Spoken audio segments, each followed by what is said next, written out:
အောင်မြင်ပါစေအရာခတ်သိမ်းပျော်ရွှင်ပါစေလူခတ်သိမ်းအကုန်စန္ဒရီအလုံးပြေဆုံးမျောလင်းချက်များနဲ့ထပ်တူနေထိုင်ရှင်သန်နိုင်ဖို့အကျဉ်းနာစိတ်မြတ်တာတူလွမ်းချုံနေစေတနာအပြည့်ကူညီပေးမမဲသူတွေနေရာတိုင်းမှာအေးအတူပူအမြပေါ်မြမပြည်မှာဆန်းရည်စပါးများပေါ်ပါစေမြမပြည်မှာတာယာချမ်းမြေကြ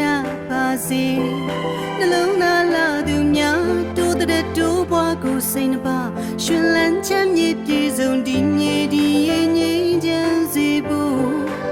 မြမပြည်မှာသာသနာတရားစစ်တရားမှန်တွေမြမပြည်မှာတာယာချမ်းမြေကြပါစေနှလုံးသားလာသူများတိုးတဲ့တိုးပွားကိုစိတ်နှပါရှင်လန်းချမ်းမြေပြေဆုံးဒီ